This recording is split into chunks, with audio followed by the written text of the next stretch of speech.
Là, c'est plus doux, hein. C'est Ami Amazonie, c'est autodidacte, c'est le couple que j'ai le bonheur de vivre. Bon, je vous explique un peu comment ça marche, quoi. Bon.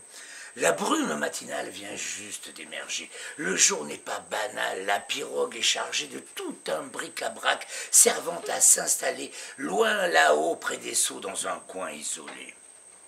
Le couple s'émerveille de voir l'eau irisée d'ombre et de les mêler. Par l'air ils sont grisés. Sous de joie et de paix, ils partent naviguer. Et c'est de tout quitter qui les rend aussi gais. La pirogue s'enfonce dans le brouillard ouaté. Le village enfant se confond enrobé. Ils sont seuls désormais face à la grande forêt. Les ennuis, les soucis, plus rien n'a d'intérêt. Seul le présent s'éveille et l'avenir se lève. Ils sont bien réveillés, donc ce n'est pas un rêve. Le soleil maintenant a dissipé la brume. Uniquement par endroits quelques volutes fument. Seul le moteur hors-bord détonne dans l'espace. Rien n'y est silencieux, mais tout y a sa place. Et puis les heures passent et le fleuve s'hérisse d'une herse de roches serrées comme des éclisses.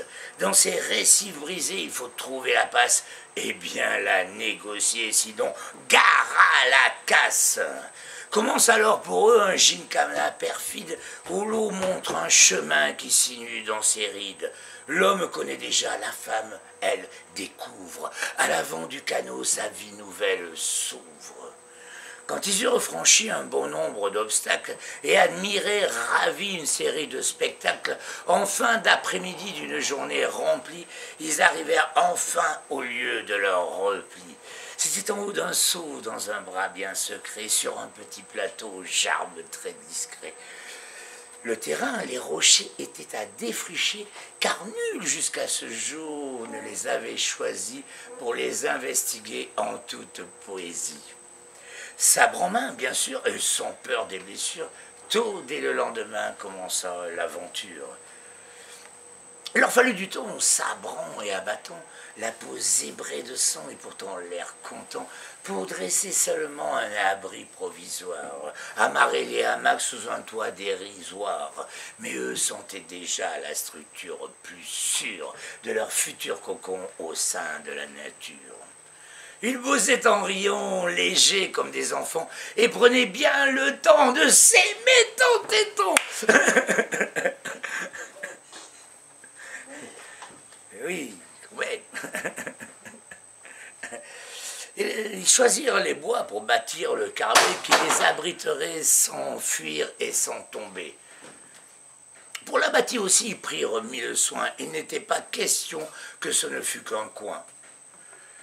Jasmin, hibiscus, orchidées, bougainvilliers, papayers, bananiers, toutes sortes de fruitiers joliment disposés formaient de beaux parterres pour lesquels ils avaient l'attention d'une mère.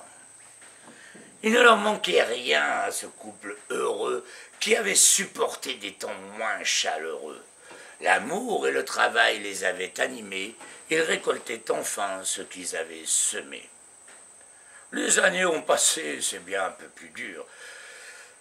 Mais toujours dans cette vie se veulent engager. C'est bien... Bon, c'est bien un peu plus dur, demande plus d'efforts, mais d'occuper son corps permet de rester fort. Ils en font beaucoup moins, surtout de l'entretien. Ils prennent plus le temps de jouer, de lire, bricoler, jardiner et avant tout de rire. Dès le matin, sourire et s'amuser de rien. Il faut croire, aller voir que ça crée de vrais liens. Ils sont beaux, ils sont sains, malgré les tours de rein. Ridés, voûtés, chenus, ils sont toujours sereins. Comment ne pas l'être quand on a bien saisi, au moment opportun, la voie qu'on a choisie. Et si celle-ci, en plus, traverse l'Amazonie.